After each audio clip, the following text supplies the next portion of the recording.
ఓ doctor ఆత్మహత్య మహారాష్ట్ర రాజకీయాలను కుదిపేస్తుంది. Doctor సంపద ముండే సతారా జిల్లాలోని ఫల్తాన్ ప్రభుత్వ ఆసుపత్రిలో కాంట్రాక్ట్ డాక్టర్. ఆమె అక్టోబర్ 23వ తేదీన ఓ హోటల్ గదిలో ఆత్మహత్య చేసుకుంది.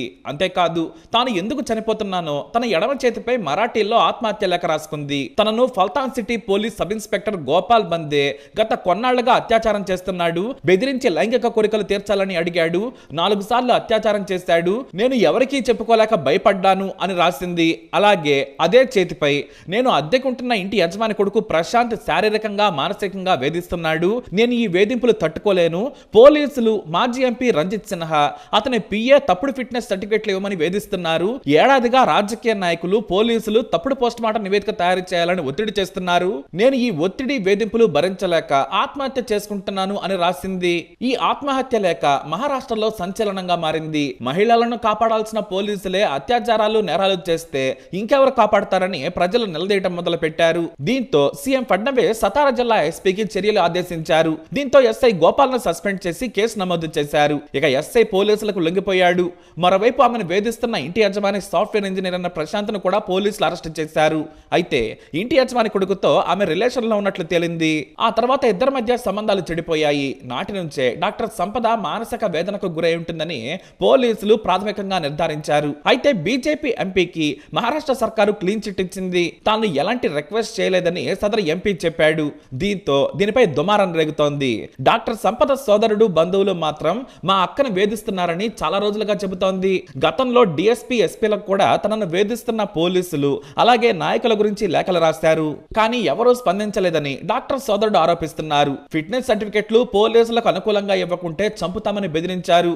సీనియర్ డాక్టర్లకు కూడా తాను ఫిర్యాదు చేశారు. హెల్త్ డిపార్ట్మెంట్ అధికారులకు కూడా తన వేధింపుల నుంచి కాపాడాలని కోరారు. కానీ ఎవరో పట్టించుకోలేదని కుటుంబ సభ్యులు ఆరోపిస్తున్నారు. ఇక ప్రస్తుతానికైతే అత్యాచారం ఆత్మహత్యకు ప్రేరేపించడం వంటి సెక్షన్ల కింద కేసులు నమోదు చేసి విచారణ చేస్తున్నామని ఎస్పీ తుషార్ దోషి మీడియాకు తెలియజేశారు. అయితే ఇక్కడ బీజేపీ ఎంపీ మీద విమర్శలు రావడంతో కాంగ్రెస్ అగ్రనేత రాహుల్ గాంధీ కూడా స్పందించారు. నిందితులను బీజేపీ ప్రభుత్వం కాపాడుతోంది, ఇది వ్యవస్థ చేసిన హత్య, అధికారులు నాయకులు కలిసి యువ డాక్టర్ను ఆత్మహత్య చేసుకునేలా చేశారని ఆగ్రహం వ్యక్తం చేశారు. మరోవైపు మహారాష్ట్ర సీఎం ఫడ్నవీస్ మాత్రం విచారణలో ఎలాంటి లోపం ఉండదు, నిందితులకు శిక్ష పడే వరకు తాను నిద్రపోనని ప్రకటించారు. అయితే ఈ కేసులో రోజుకో ట్విస్ట్ వినిపిస్తోంది. అదేమంటే చనిపోయిన డాక్టర్ మీదకే పోలీసులు ఆమె మాజీ ప్రియుడిగా చెబుతున్న సాఫ్ట్వేర్ ఇంజనీర్ ప్రశాంత్లు రివర్స్ కథనాలు చెబుతున్నారు. ఇటు పోలీస్ అధికారులు కూడా డాక్టర్ సంపద మీద తీవ్ర ఆరోపణలు చేస్తున్నారు.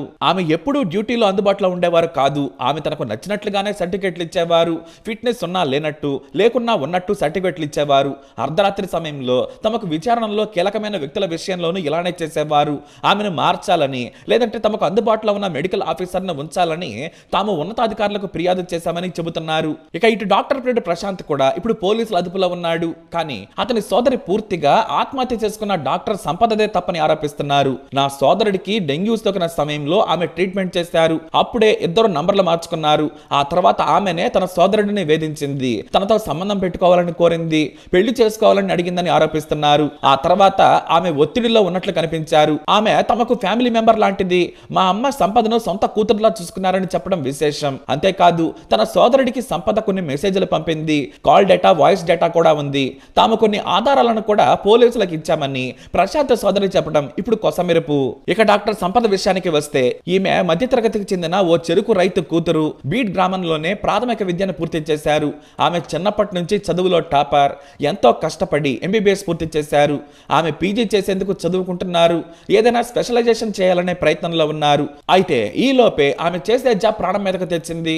అయితే తమ సోదరి మృతదేహాన్ని తీసుకున్న పోలీసులు రాత్రి నుంచి ఉదయం వరకు పోస్ట్ మార్టం చేయలేదు, ఎప్పుడు చేస్తామో కూడా చెప్పలేదు, రెండో లేఖ కూడా ఉందని సంచలన ఆరోపణలు చేశాడు డాక్టర్ సోదరుడు. దీంతో ఆ లేఖ ఏంటనేది కూడా ఇప్పుడు ఆసక్తికరంగా మారింది. అయితే ఆమె ఆత్మహత్య చేసుకున్నారు, లేఖ కూడా రాశారు, తన మరణానికి కారణం ఎవరో కూడా చెప్పారు. కాబట్టి ఎవరు ఎలాంటి ఆరోపణలు చేసినా పట్టించుకోం, బాధితురాలికి న్యాయం చేస్తామని ప్రభుత్వం చెబుతోంది. అయితే విచారణ చేస్తున్న పోలీసులు ఆమెకు వ్యతిరేకంగా స్టేట్మెంట్స్ ఇస్తున్నారు. మరోవైపు ఆమె ప్రియుడు కూడా ఆమెనే వేధించిందని పోలీసులకు చెబుతున్నాడు. దీంతో బాధితురాలు లేకపోయినా కూడా ఇలా కుట్ర చేస్తున్నారు.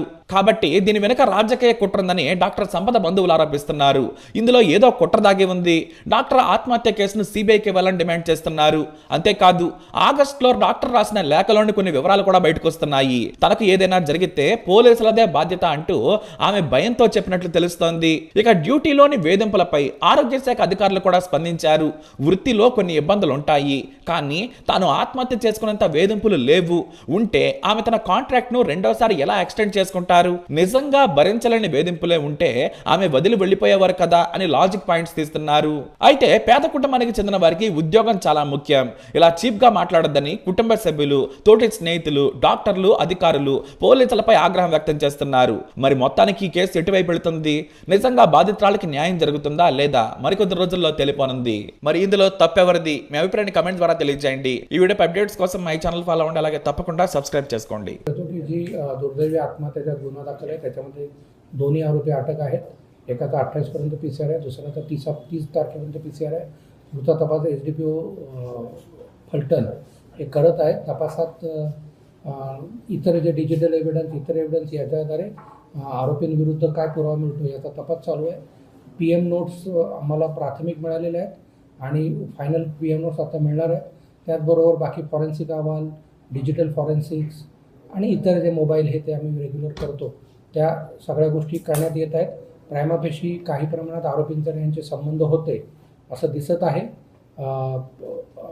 आणि या आत्महत्येमध्ये आम्ही तपास करत आहोत. एकंदरीत आपण बघितलं की तपासामध्ये तुम्हाला काय बाबी उघड झाल्या असतील की जी डॉक्टर होती ती घर सोडून लॉजवर कशासाठी राहण्यासाठी? या सगळ्या तपासाचा पार्ट आहे. तिचं तिथे रेंटेड हाऊस होतं, ते सोडून ती एका रूमवर गेली. ती जाताना CCTV आहे, तिने स्वतःहून बुक केलेलं दिसत आहे. त्या दिवसभर म्हणजे तिची बॉडी भेटेपर्यंत आणि ती त्या रूममध्ये आतमध्ये जाईपर्यंत या मधल्या काळात पूर्ण CCTV ऑन होते. त्याचा DVR आम्ही जप्त केलेला आहे. त्याचं बघितलं असता कोणतीही संशयास्पद हालचाल तिथे दिसलेली नाही. तरी परंतु ती लॉजवर किंवा हॉटेलवर का गेली या गोष्टीचा पूर्ण तपास करण्यात येईल. आज आपण बघितलंय की वेगवेगळे आरोप केले जात आहेत आणि त्याच अनुषंगाने निंबाळकर, माजी खासदार निंबाळकर यांच्यावर त्यांनी दबावतंत्र वापरून हे सर्व एकंदरीत केलं जात आहे असा देखील आरोप होत आहे. नाही, याच्यामध्ये म्हणजे मी फक्त म्हणेन की तपासाच्या संदर्भाने असा कोणताही आमच्यावर दबाव नाही.